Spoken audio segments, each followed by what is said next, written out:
Good morning, everyone. Welcome to WCASA's webinar today. Today we'll be learning about the new National Sexual Violence Resource Center Evaluation Toolkit.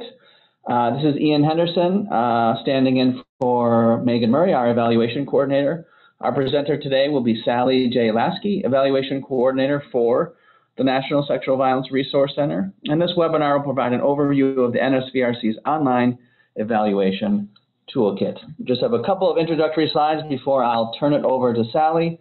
So housekeeping, if you hover over at the bottom of the Zoom window, if you don't see that control panel, please let us know in the chat box or email Peter at the email address there if you're having any technical issues. And from Megan, we also have some evaluation resources on our website, and you can see the link to the evaluation page there. And then Megan Murray, who is our evaluation coordinator and is available for evaluation TA, can be reached at the email address on the slide. So at this point, I'm going to turn it over to our presenter, Sally Laskey, who will provide you with a little more detailed introduction. Sally, turning over to you. Thank you. Thank you, everyone. I'm so happy to be here. It is actually the 1-year anniversary of the NSVRC's Evaluation Toolkit. So thank you so much for coming to our birthday party. We're very excited to be celebrating it with you. I'm going to provide a mini tour of the toolkit for you all today. And then we're going to talk about some specific things that might be helpful for folks that have limited resources for evaluation, but are also looking to develop more culturally responsive evaluation approaches. So for folks who may not be familiar with the National Sexual Violence Resource Center, our mission is to provide leadership in preventing and responding to sexual violence, and we do this through collaborating with sexual assault state coalitions, with local rape crisis centers, sexual assault programs, and prevention educators, with researchers, and with folks across the spectrum of sexual violence prevention and intervention. We do a lot of sharing and creating of resources, and we promote the best research that is available. We hope that we're making the world a safer and healthier place through sharing prevention strategies and research-based resources. We do translate research and talk about trends that we're hearing from folks around the country to be able to help shape real and lasting change that's going on. We believe that violence is rooted in power, inequities, and is connected to other forms of oppression. We're committed to building and supporting work to end sexual violence that's also working to end racism. I'm going to talk a little bit about how we're beginning to do that through our evaluation work. We have a special collection library, and it is the largest collection of sexual violence materials in the world. You can see on your screen, that's actually a picture of our stacks. We will offer the support of our librarians. If you're ever looking for resources and tools, you can just contact us and our librarians will help you out. We also work with all states and territories, as well as folks outside of the US. We do a lot of work to share resources through our website, through our blog, and through some of our resource collections. We do often have the opportunity to bring folks together for networking opportunities, whether those be in person through our National Sexual Assault Conference, which we co-host annually and will be happening in Philly next month. And then also we have some online training opportunities through our online campus, which is a free resource where people can take courses. And I'll be talking a little bit about some of the courses that we are adding related to evaluation. So as I mentioned before, we've got some opportunities today to look at the evaluation toolkit and think about how it can support your evaluation capacity building work. The evaluation toolkit was created specifically to help support folks that were evaluating sexual assault prevention programs, but I do think it's valuable for all evaluation work, and we do have some additional tools specific to sexual violence intervention and evaluating sexual assault response teams that I can also provide some information about.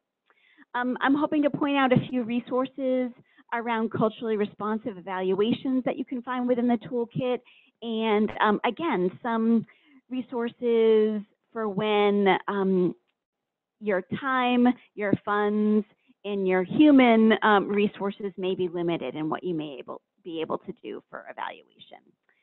I want to do a quick poll here, and if you could think about how you would rate your experience with evaluation. If you're a beginner, intermediate, or expert, and I'm going to launch the poll here, and folks can have a few moments to enter if you feel you're a beginner, intermediate, or expert. Thank you so much for folks that are voting. It looks like about 60% of folks have voted so far. And we'll just give a few more seconds here. And it looks like we're closer to 75% of folks voting. 30% so far say that they would rate themselves as a beginner. 60% would rate themselves as intermediate, and 10% would rate themselves as an expert. Well, thank you so much. That's really helpful. I'm going to just share the results with everyone so that you can see those.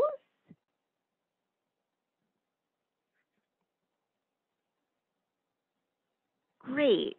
That's really helpful. I'll just share a little bit about how we ground ourselves in evaluation at the NSVRC. Now, a lot of different things come to mind when you think about evaluation. Some folks think about pre and post tests that you might hand out during an education-based program. You might think about annual staff evaluations or about surveys that you might fill out at the end of a conference or a training. The term evaluation covers all of these and a variety of other activities. This drawing by cartoonist and evaluator Chris Laskey from Fresh Spectrum offers a definition of evaluation from a prominent evaluator, Michael Scriven. This definition points out that evaluation is about more than just determining whether a program or initiative was implemented the way it was intended to be implemented, or if that initiative was implemented the way that it was or if that implementation yielded the intended results.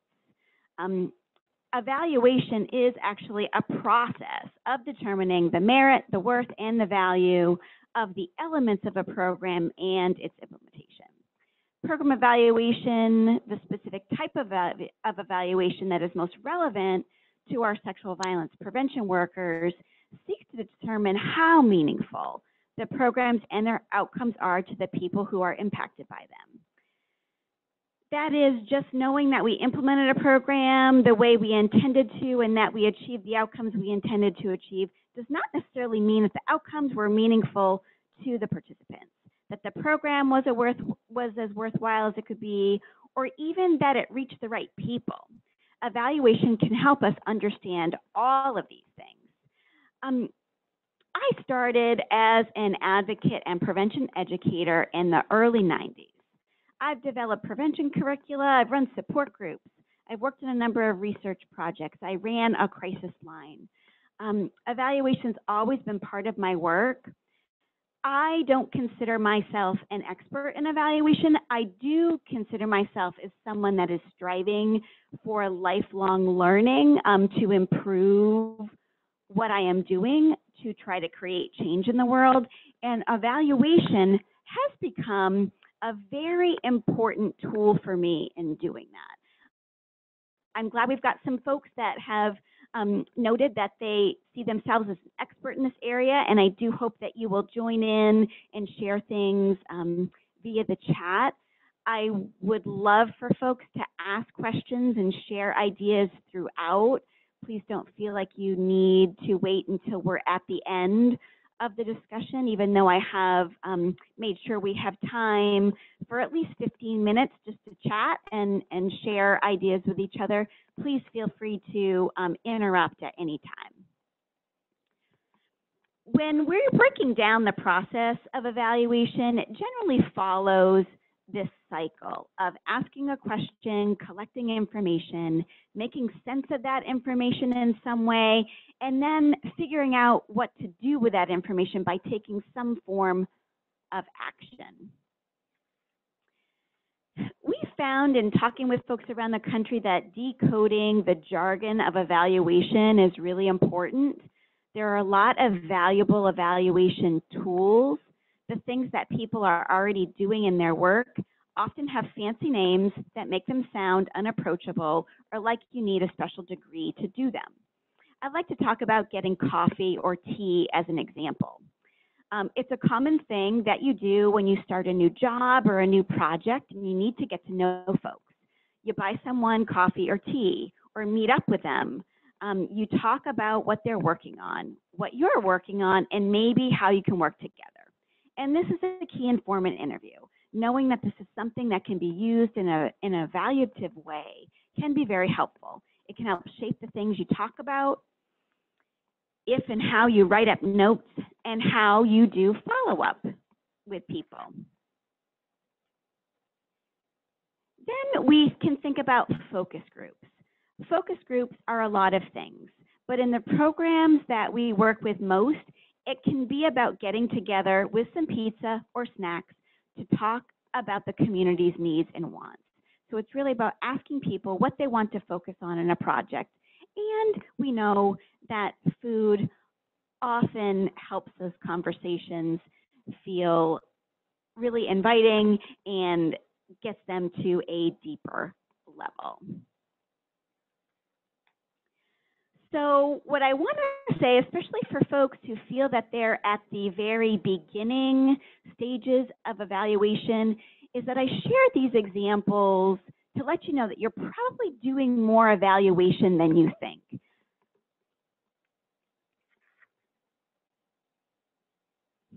And I'd like to take a minute just to talk about the value of evaluation, right? Evaluation is a huge concept.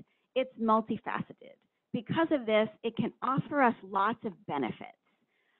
Specifically, evaluation can benefit us in the following ways. We can use evaluation to measure the changes we help create in our communities through our prevention initiatives. Ongoing evaluations can show us where we are doing well and where we can improve. Through evaluation, we can develop language to help us tell the story of our initiatives to funders, to community partners, in a way that goes beyond just what our impressions of the program's impact are, but actually by using data. Evaluation can help us keep on track and offer ways to make strategic decisions when we might need to make shifts or changes in our plans. Evaluation also helps us determine if the work we are doing is the most meaningful work and if it's the right work for the right people at the right time.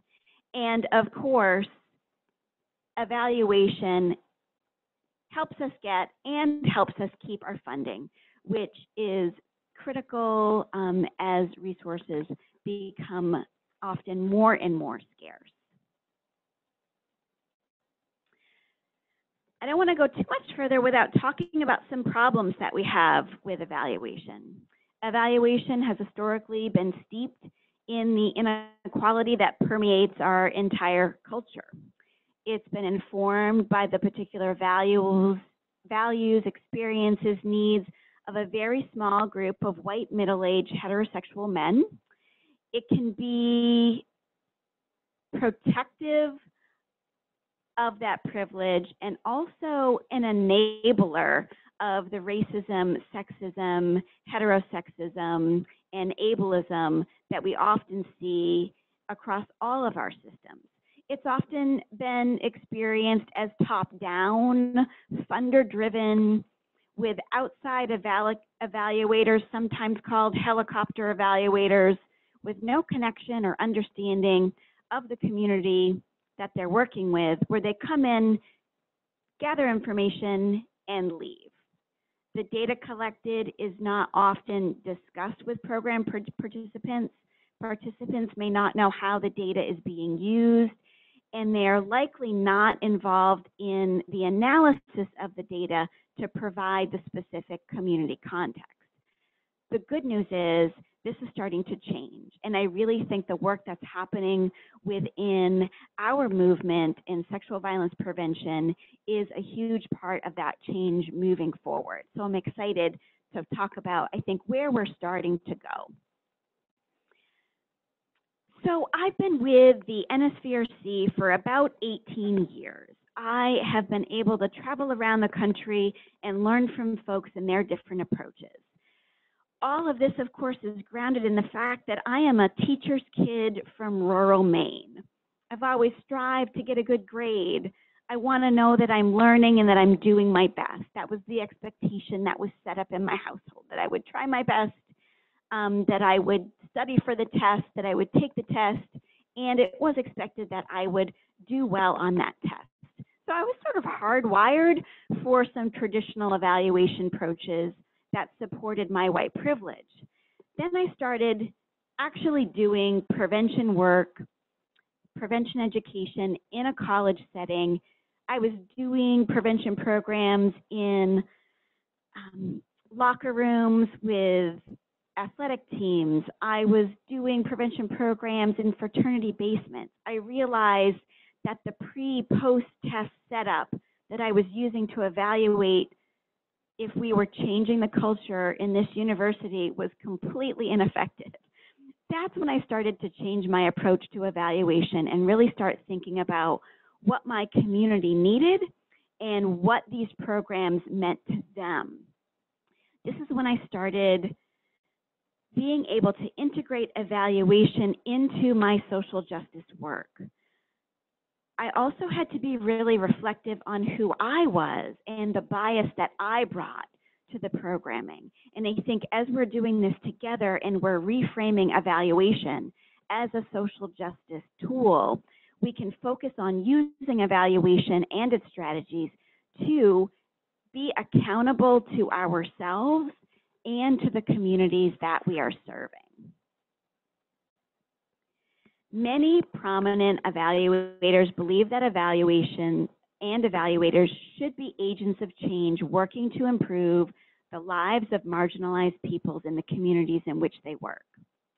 Evaluation doesn't just measure our social justice work.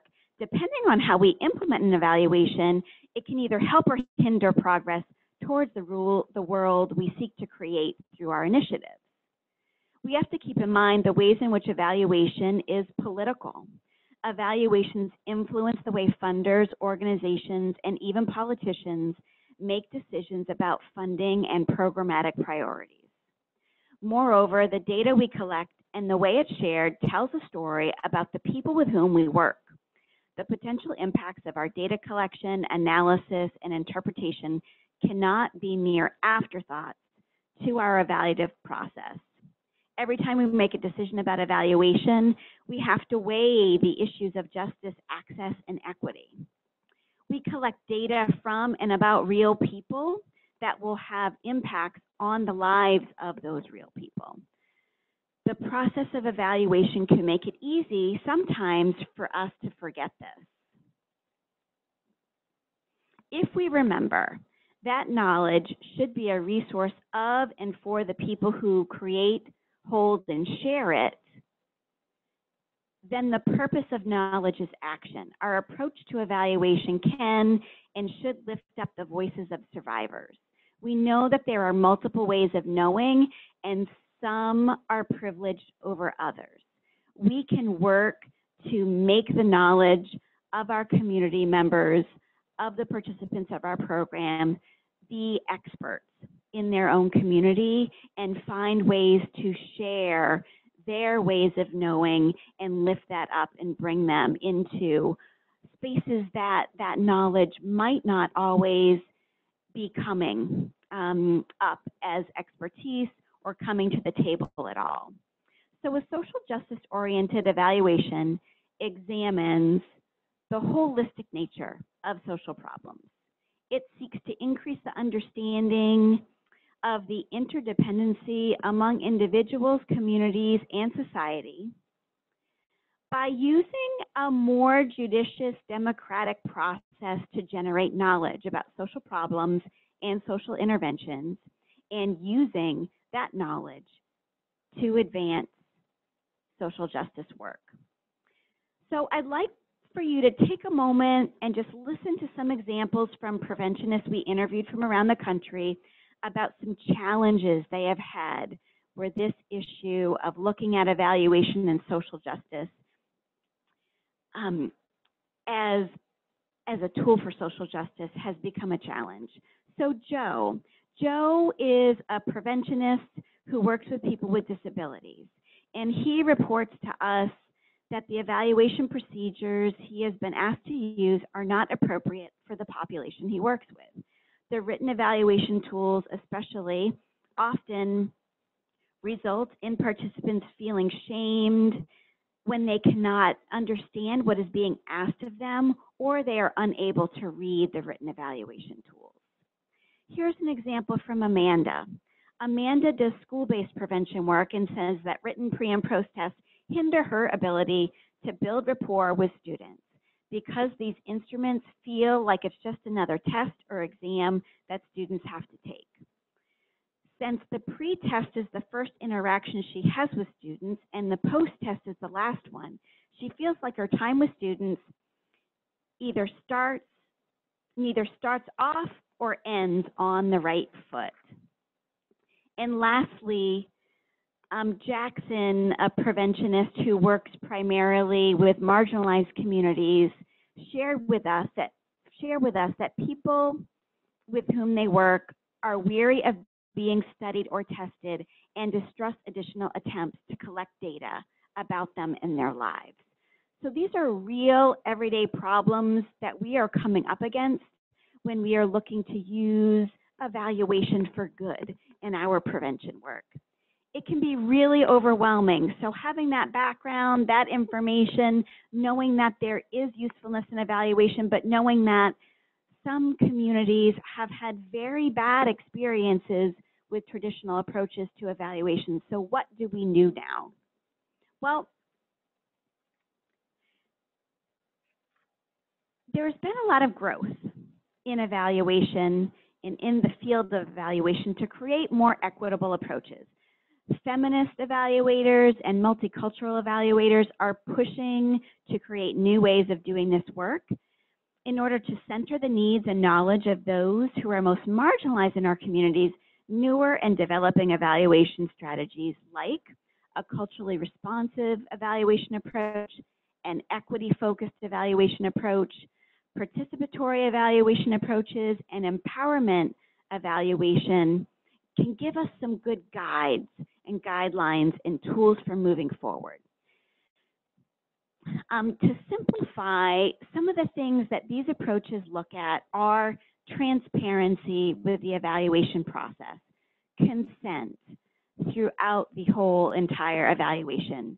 That evaluation is about not only power sharing, but acknowledging that there is power in relationship and in systems, and that the evaluation really needs to look at and dissect and figure out where power sharing needs to happen and can happen, and also make sure that you're tracking that it is happening.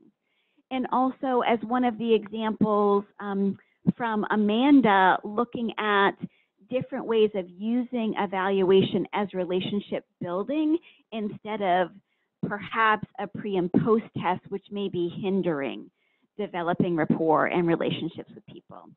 And lastly, but I think most importantly in our conversation today, is about centering accountability in evaluation.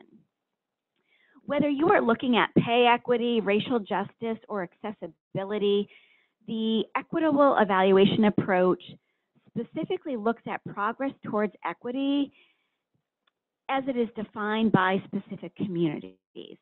The Indiana Coalition Against Domestic Violence has created a decision-making tool as part of their evaluation work that I think is a really good illustration of this.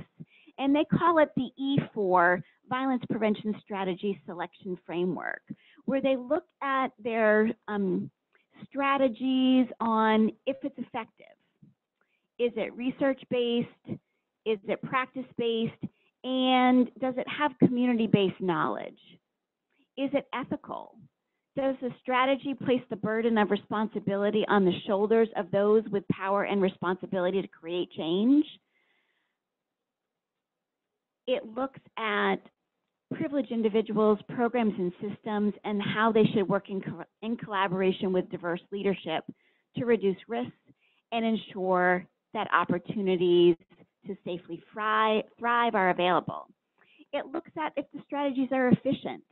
Does it have the potential to impact broad populations? And is it equitable? Does the strategy center the voices, needs, interests, and strengths of traditionally marginalized populations? And they really use this tool to not introduce or invest in prevention strategies that result in increased health and safety disparities between privileged groups and marginalized populations.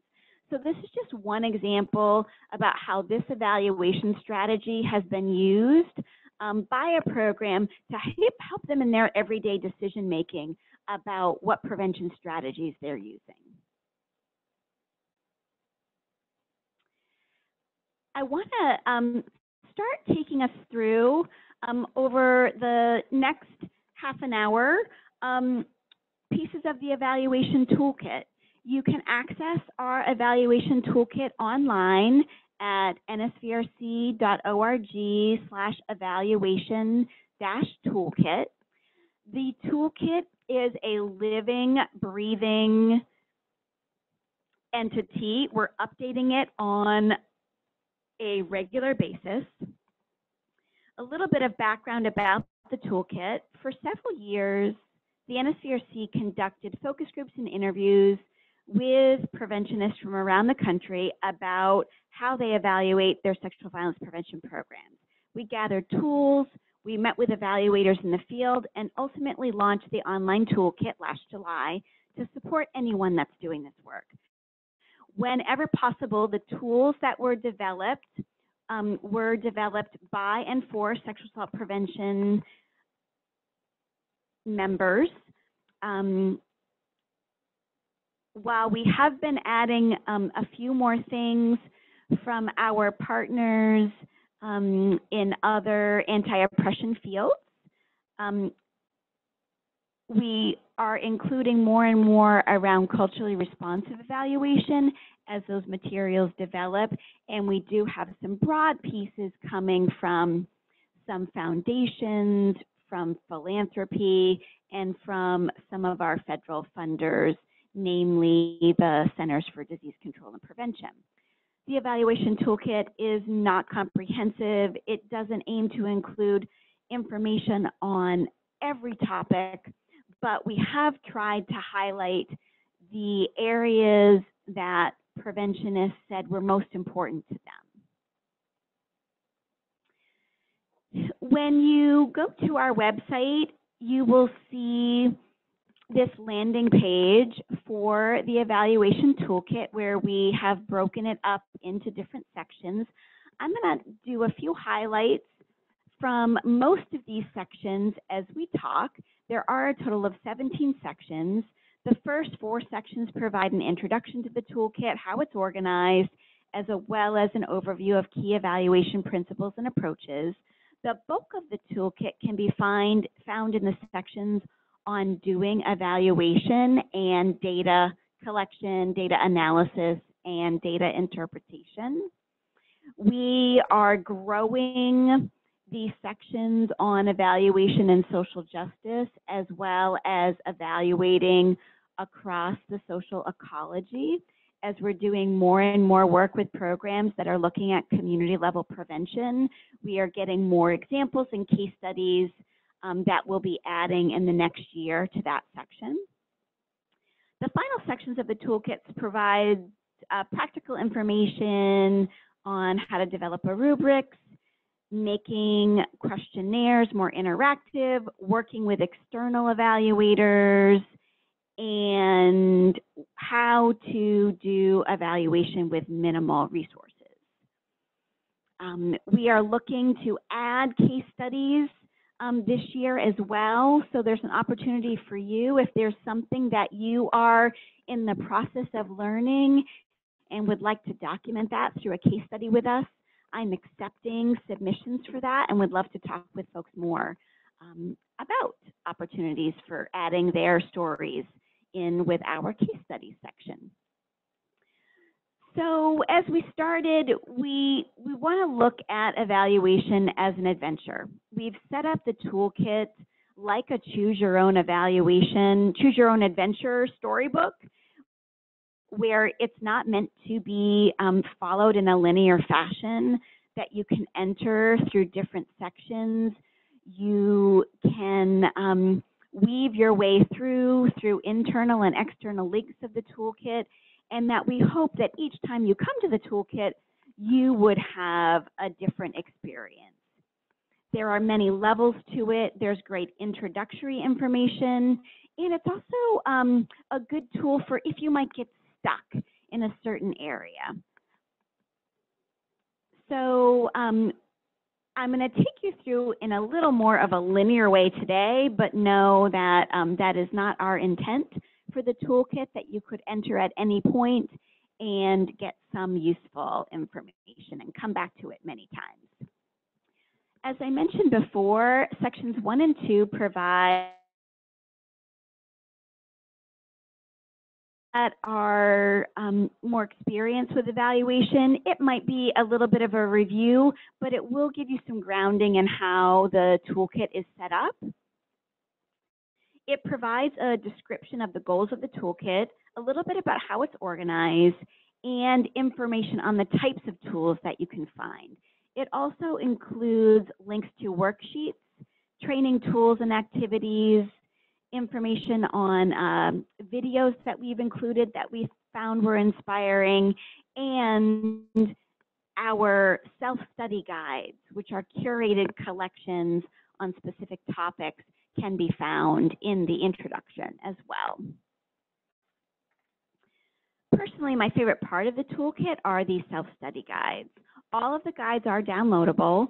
The introduction provides direct access to our current study guides, and they're also referenced in relevant sections throughout the toolkit. The plans or guides typically include resources that lead you through a course of self-study on particular evaluation topics. Each plan includes between 5 to 6 hours of online learning opportunities, as well as in-person training resources. We currently have 4 guides. One is an introduction to evaluation. One is around qualitative evaluation. The third is around integrative, creative, and participatory evaluation approaches, which I think are really important and critical to having a culturally responsive evaluation. And then finally, we do have a study guide on evaluating beyond the individual and relationship level changes. This really is a starting place for folks that are looking at evaluating community level prevention activities. And here is an example of the Introduction to Evaluation Self-Study Guide. All of the study guides have information about the specific objectives. One thing that I am finding is that a lot of communities are using the self-study guide, the plan, like a book club, and are actually going through the study guide together as a group, so that there are opportunities to process what they're learning and what they might want to take back to their program. Section 3 focuses on social justice. It includes examples from the field, information on evaluation and culture, training and capacity building activities, and a lot of tools and information on what participatory evaluation can look like. We have some inspirational videos included in this section. I did want to highlight a recorded webinar that we've included.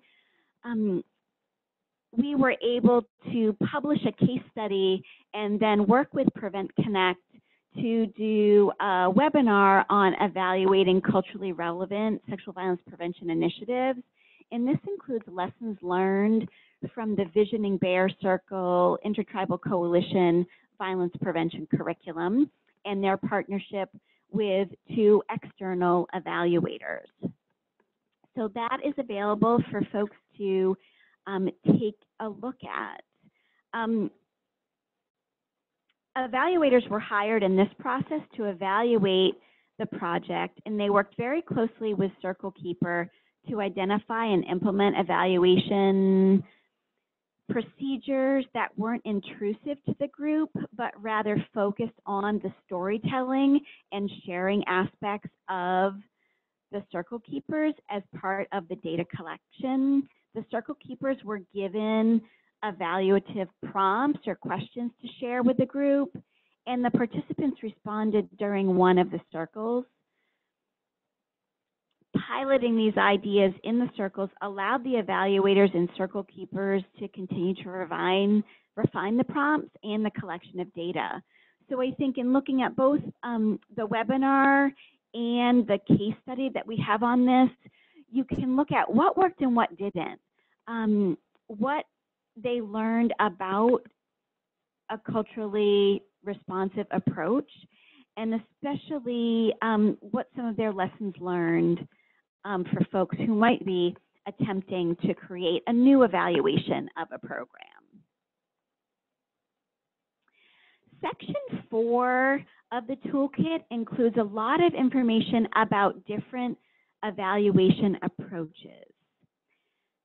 I want to highlight a few things that we've found to be very helpful for folks that are wanting to center their evaluation on participants' needs and priorities. And so I wanted to highlight some of our activity-based evaluation approaches. Evaluation doesn't have to interrupt programming. We feel that it really should enhance it. Our field has found a lot of success in activity-based evaluation approaches that are integrated into actual programming. To this approach, facilitators can get real-time feedback and assess participant development and make program improvements right in the middle of programming, as well as looking at future changes to make. So within this section of the toolkit, there are lots of worksheets and tools. We have a participatory evaluation tool example. It's called Tools, Methods, and Activities for Participatory Evaluation.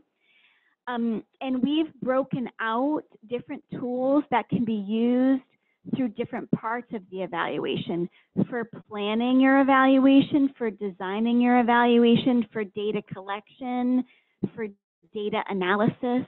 And as you can see on the slide, depending on what you're looking to do, we've provided links to activities that could help you answer the questions that you have to help in your evaluation approach by incorporating specific activities throughout your program. One example, a tool that we are often using in participatory evaluation and in culturally responsive evaluation design, is something called the 1, 2, 4, all activity. And this is a way to engage everyone simultaneously in generating questions, ideas, and suggestions. This comes from Liberating Structures. We have adapted this tool for specific conversations about sexual violence prevention, and those are actually in an activities guide within the toolkit as well. But this is a resource that we go back to often as a very strategic way to make sure that all voices are heard in your planning, but also in your programming. So a great activity. If you haven't used it, I'd encourage people to try it out.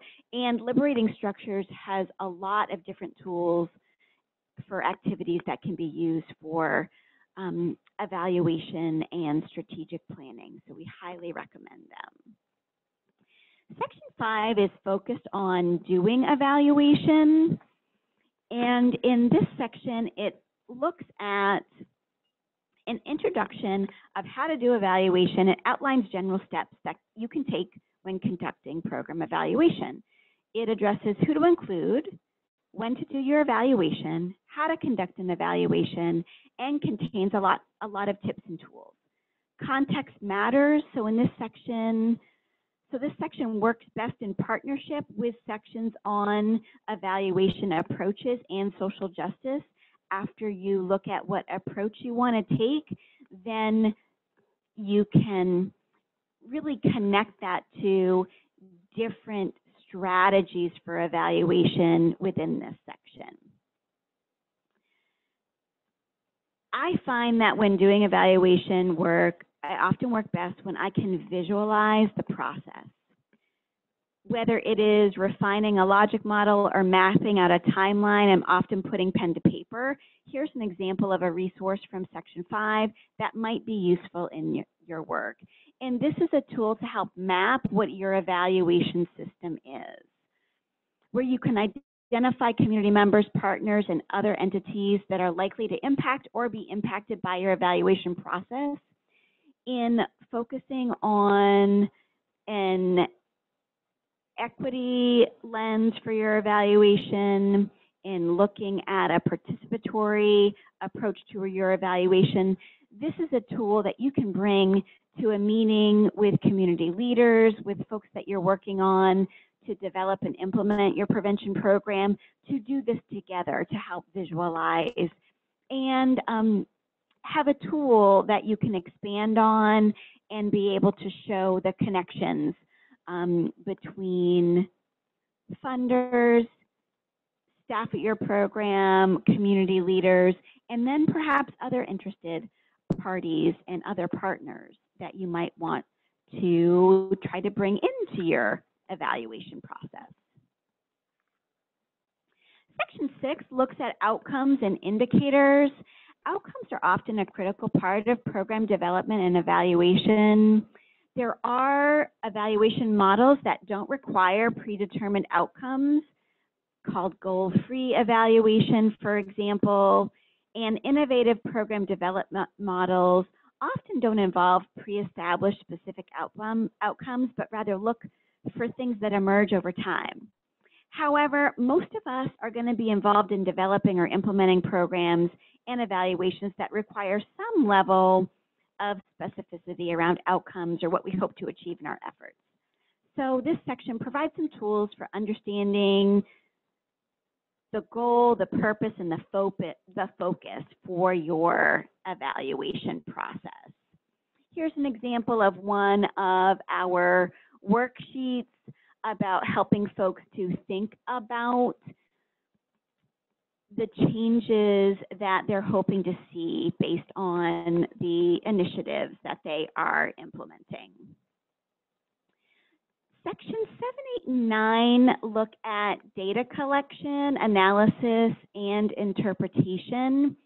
One thing that we stress in the evaluation toolkit is not collecting data without having the story that makes that data meaningful, and not collecting data that we don't have a specific use for or purpose or plan for using that data.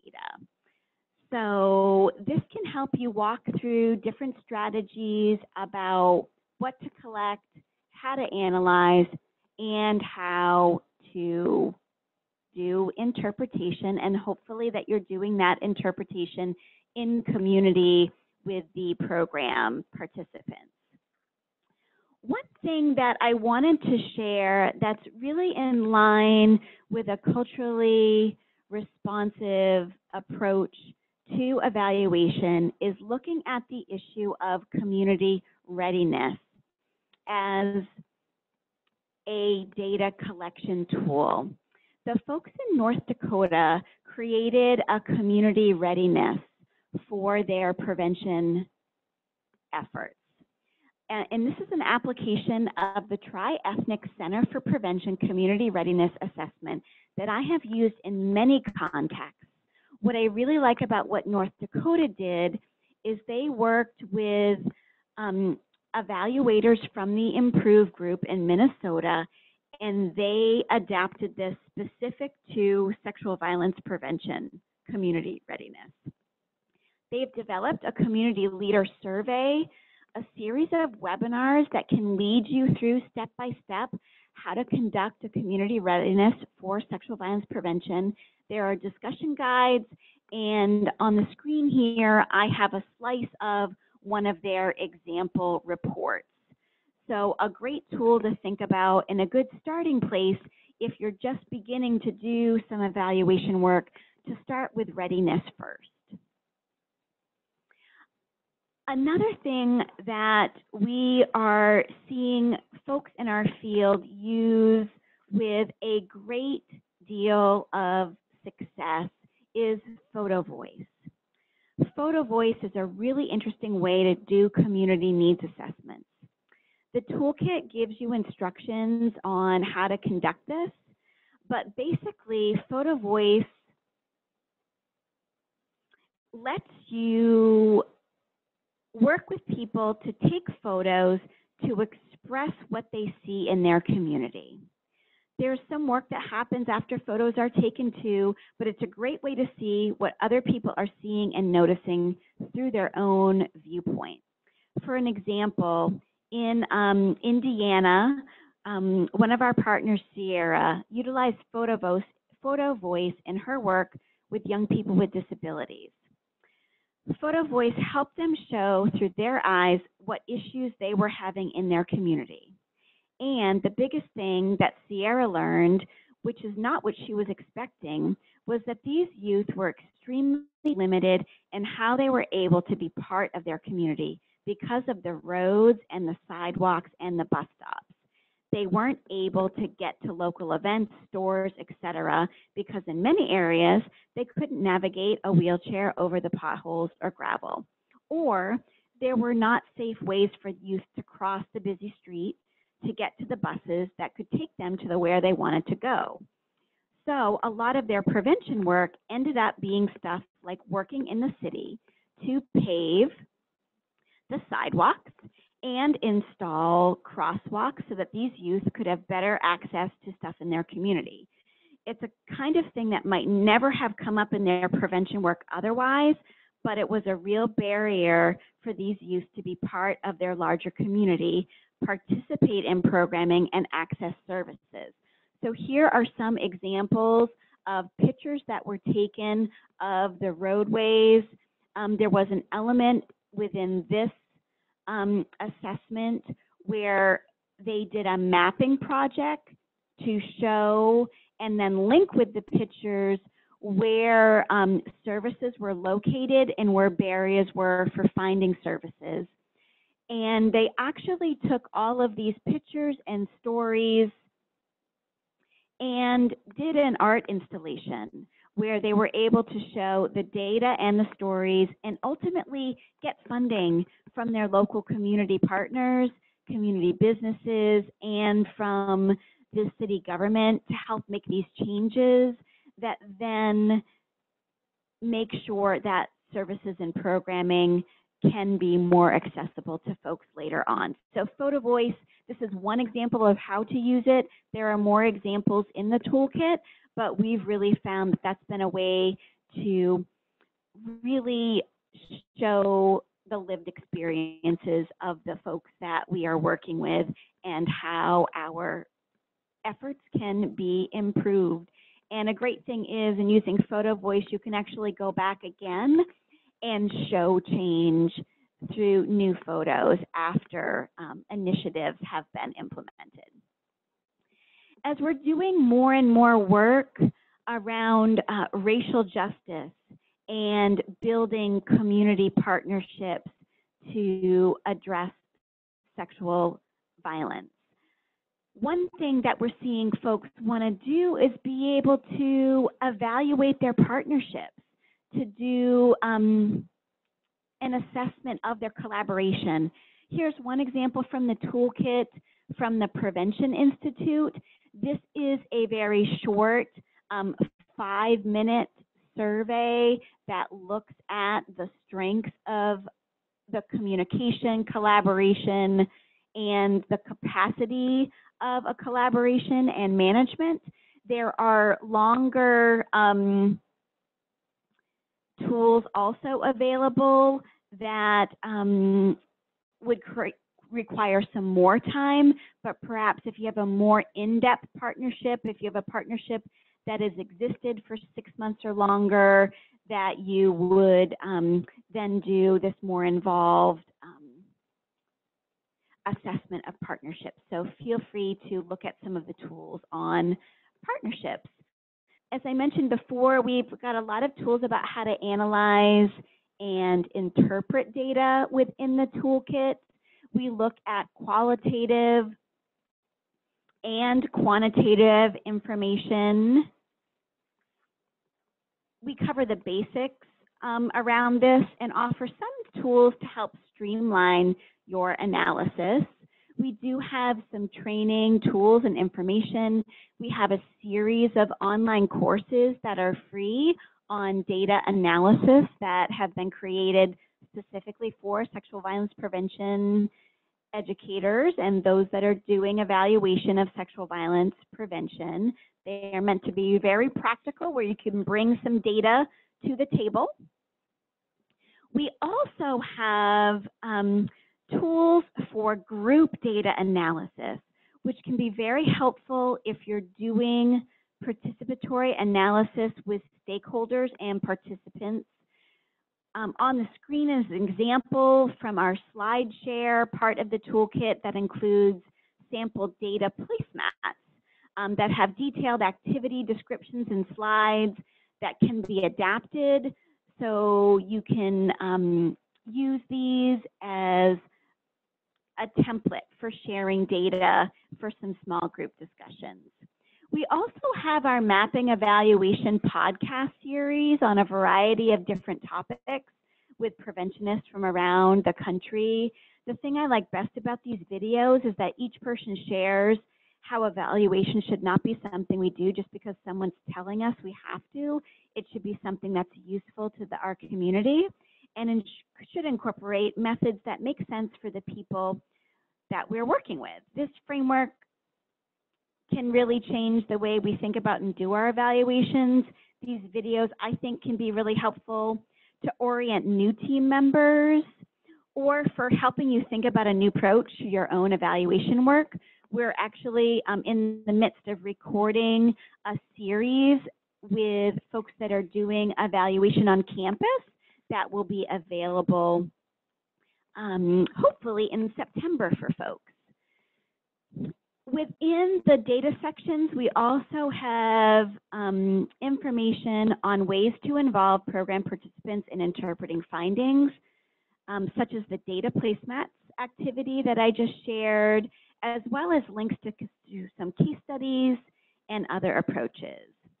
Data visualization is so important. How you communicate your findings, where you communicate your findings, the methods, the modes, all of the different ways you're doing it, and who's communicating your findings.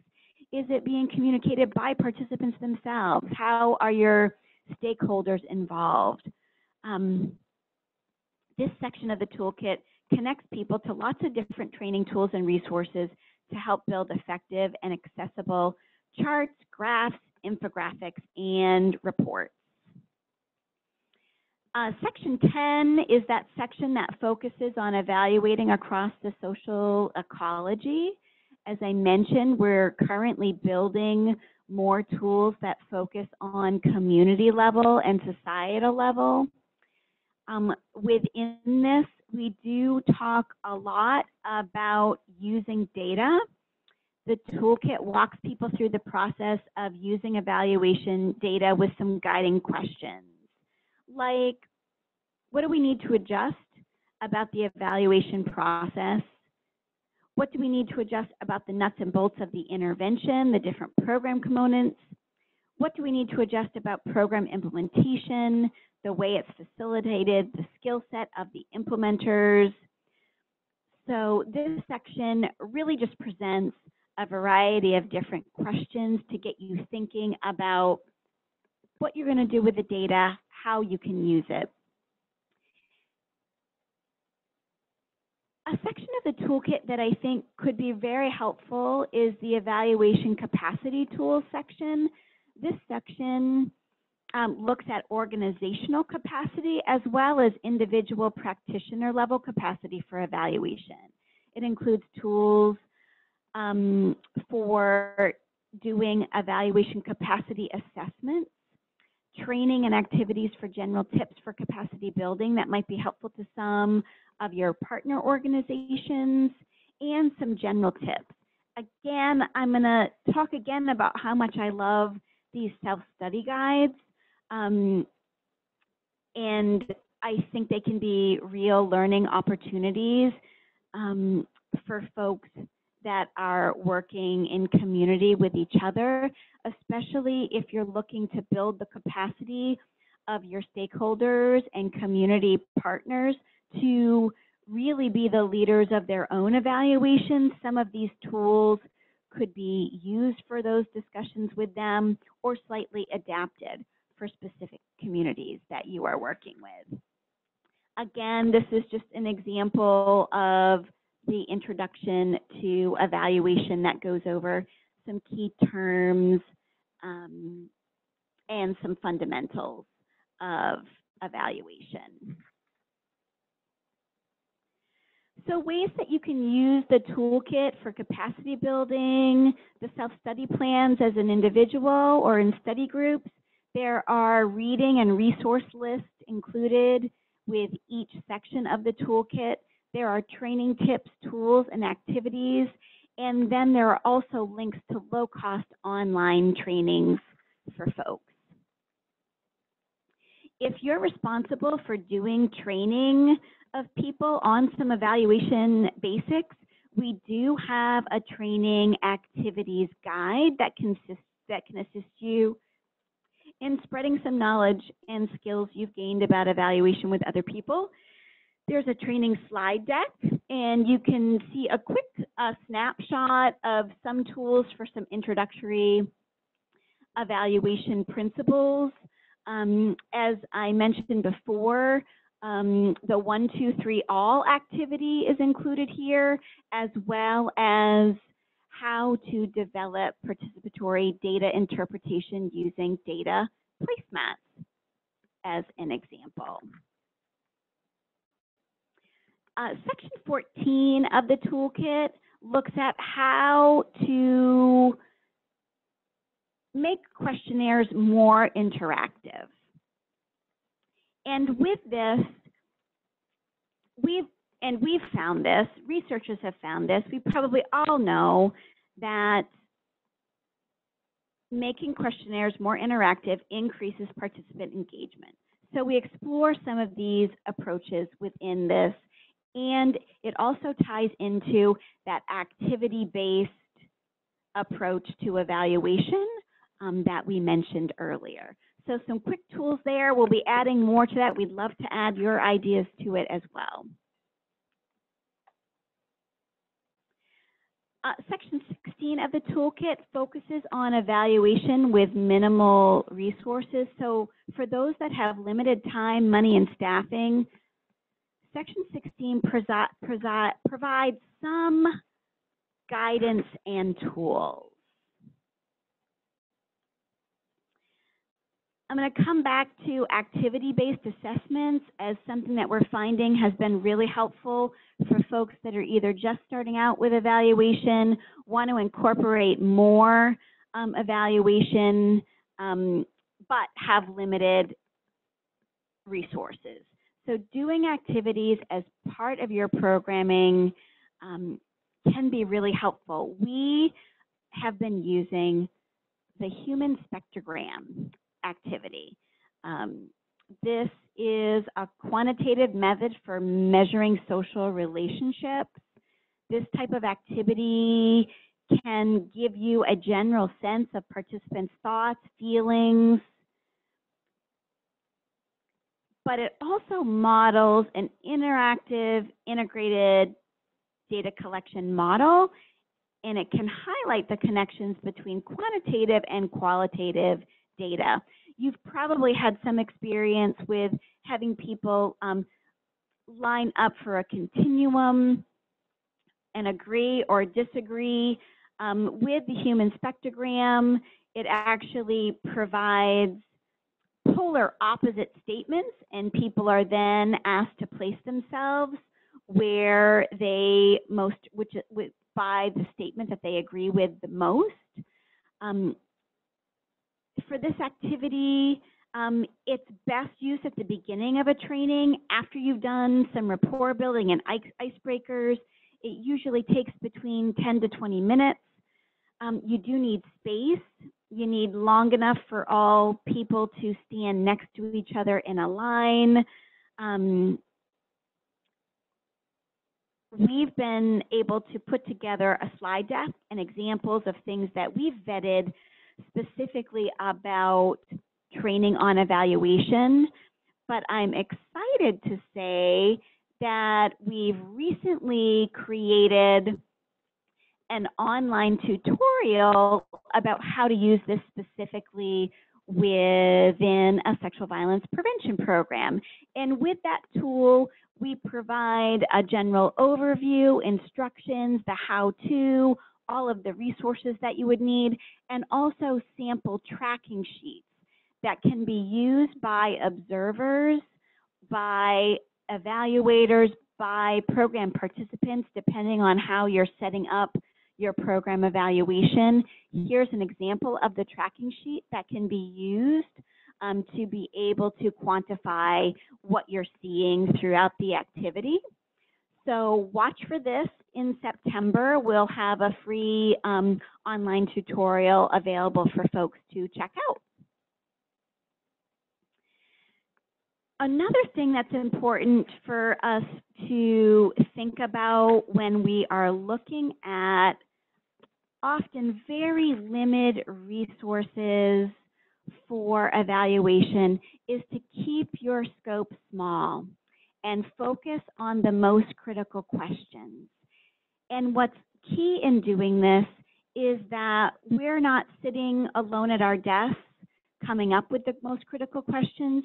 We're really working with participants to talk with them about what's most important to them, what is most meaningful to them, what are the most important things about the prevention initiative that you want to have some checks and balances around. So coming together in community with people to really get focused is often the best step. And in doing this, you might be able to find that you have new partners that you could reach out to assist. Maybe it's an external evaluator. Maybe it's a grad student at a local university that is looking to do more evaluation. There are lots of ways that you can bring in some low-cost strategies to get starting evaluation things in place or to add additional evaluation components. One thing that we've found helpful that you can also find in the toolkit is tools to help you think about the data. So we have a worksheet where you can look at different types of data options and think about the sources that you have. And why this is sometimes critical when your resources are limited is you might need to be looking at creative sources for data like drawings, photos, murals, journals, poetries that can be used for sources of data. Or you might want to be looking at existing documents that have already been collected or are collected external to your evaluation, but you might be able to access to assist in answering some of your key evaluation questions once you've determined what those critical, meaningful questions are with your community members. Section 17 looks at case studies. Again, we're going to be adding a lot more of these that are going to be focused more on campus, evaluating campus-based prevention, as well as looking at culturally specific and culturally responsive evaluation approaches. So that is a lot of information in a very short tour of some of the key sections of the evaluation toolkit. What I hope you can take away is start small. If you're already doing evaluation, perhaps go to the toolkit to get some inspiration on one new thing to add to your work, or maybe a slightly different strategy to use that might be more meaningful to your community members. Or if you're stuck on an idea about what your critical evaluation questions are, you could come to the toolkit and at least get you started in figuring out the right questions to ask. The key is start small, do just what you need. You do not need to do a full evaluation of all of the elements of your prevention program if you don't have the resources to right now. You could start by looking at one activity that you're doing, and if it's resonating, if it's having the impact that you hoped it would. So it's about starting small and then building on lessons you learn from that. The key is that when you do start something, make sure you have a plan to then use that data that is gathered, talk with your community about what the data means, and then work together to see what changes you might need to make to your program. Or if you learn a lesson about something that is working very successfully, that you're then able to use your evaluation to write your story about how your prevention program is working so that you can share it with others, with community partners, with your funders, with each other, hopefully with the NSVRC, so that we can be sharing it with people as well. So if folks wouldn't mind, I would love to just see if folks have any ideas about something that you think that you might want to start doing related to evaluation that you haven't done previously.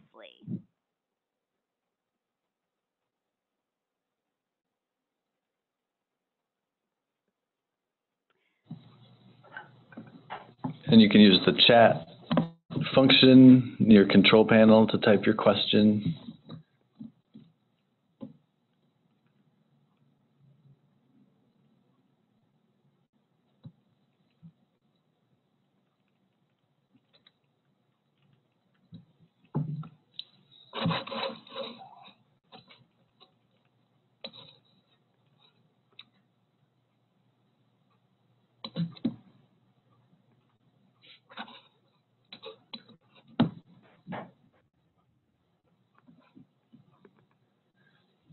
People must be thinking about what they're about to type. Give people a little bit more time. Sure.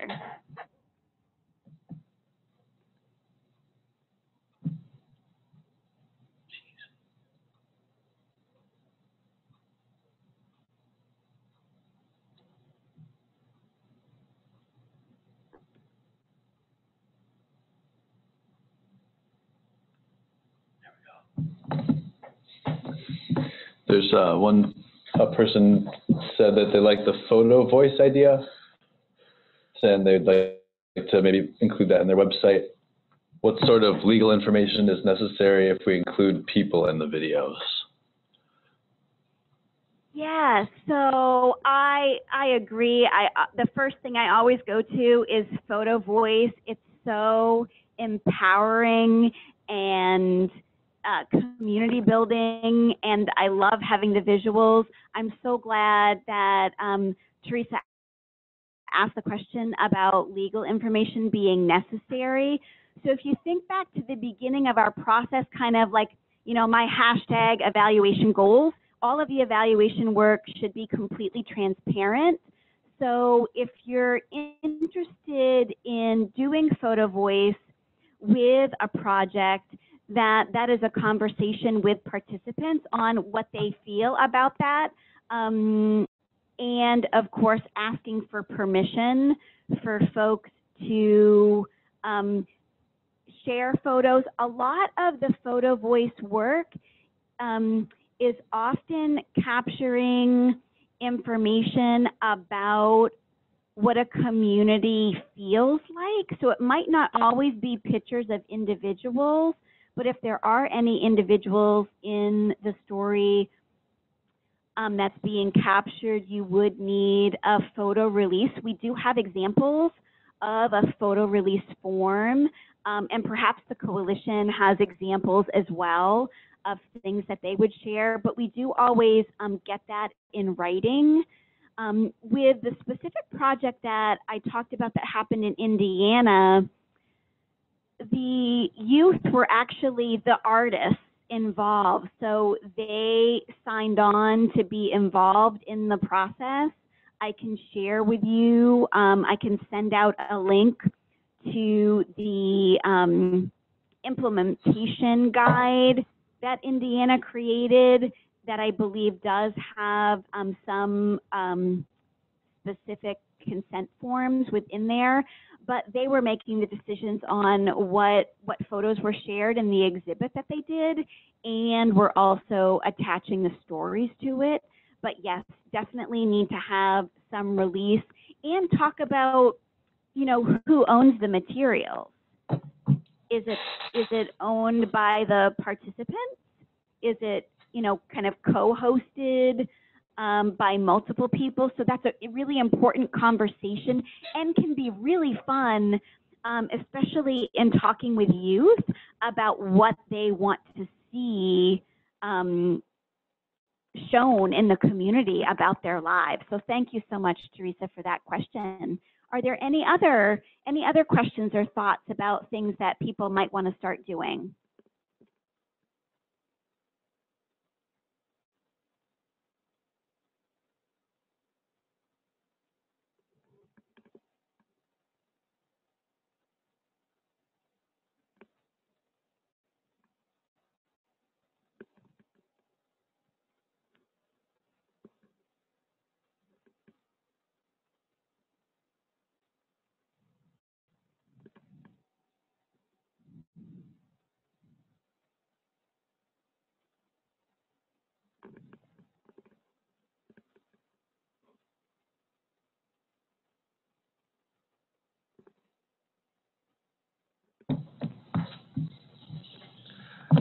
Hey, Sally, this is Ian from Wacasa. Just one question for you. Since the resource has been out for about a year now, like what are some of the more common technical assistance questions you receive from folks who have been utilizing the resource? Oh, good question. The most common questions that we receive are focused on participatory evaluation strategies. Folks wanting some practical examples on how they can include participatory evaluation assessments with the programming that they're doing. So that comes up most often, and more and more folks are reaching out just to talk through how to evaluate the community level change work that they're hoping to accomplish. So we're sharing a lot of information on the best available evidence that we have on measures, different indicators for community connection, community health, community well-being. We're actually linking a lot of people to your coalition's website for the measures database that you all have. Another thing that we're also seeing a lot of is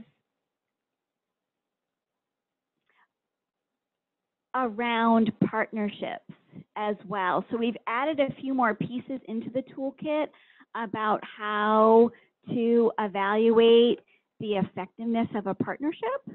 But I would say definitely it's the participatory evaluation approach that's coming up as most critical. I think when we look at where most people are going, the sections of the toolkit that they're going to, folks are looking at the different approaches for evaluation and then looking at the data analysis. And data collection and data analysis sections are the most popular.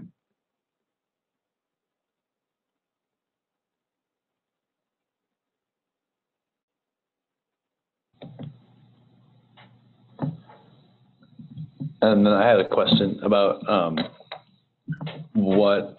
and maybe people are already using evaluation programs, but would you recommend any low or no cost online tools, programs people could use? Specifically for data collection or analysis, or just in general? I guess both. We do provide some recommendations. I think what we've tried to do is provide some templates that people can actually use within our, we have a free data analysis course, and within that you can actually download some Excel spreadsheets to help do some pretty basic data analysis. So that's available for people through our campus that we link to within the toolkit. We've provided some other tools that can help you do some more analysis around, say you want to look at changes in a system through some social networking analysis. So there are some free and low-cost tools that are available that we link people to. It really depends on what the goal is. We usually don't start first with the tool, but start with the question and the approach, because if it's going to be, and we highly recommend a participatory approach to evaluation, you want to make sure that the tool is going to work for your participants that are going to be helping. So that's why we put together things like those templates for data placemats on how to share data, and really being able to put a system in place on how to collect that qualitative information for the storytelling part of the work, as well as some of the quantitative. So we are open to any kind of question. If someone has a program that they're working on and they're looking for some no-cost tools, you can definitely, or low-cost tools, you can look at the evaluation toolkit, but folks can also just email us at prevention@nsvrc.org, and we can help you kind of think through the pros and cons of some of the tools that we have in the toolkit to help you decide, is it worth taking a look? Because even the no-cost or low-cost tools are going to take staff time to learn how to use them. So sometimes it might be better to build your own that you know how to use, that's going to meet all of your needs instead of using tools that are already out there. But we do provide links to some and would love to help folks try to identify other tools. If there are tools that folks have found useful in their evaluation work already, especially when your budget is limited, I'd love if folks want to share that in the chat as well.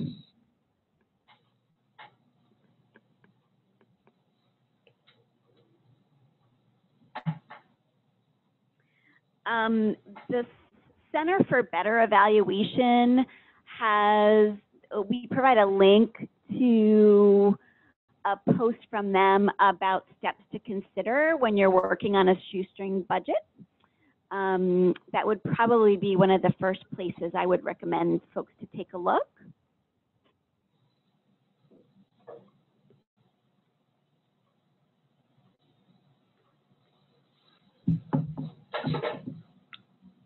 Oh, thanks for that. Sure.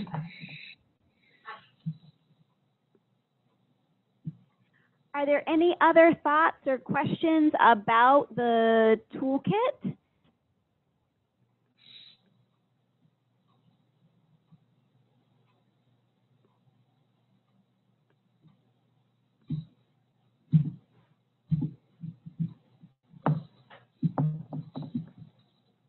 Looking like there are not any more questions.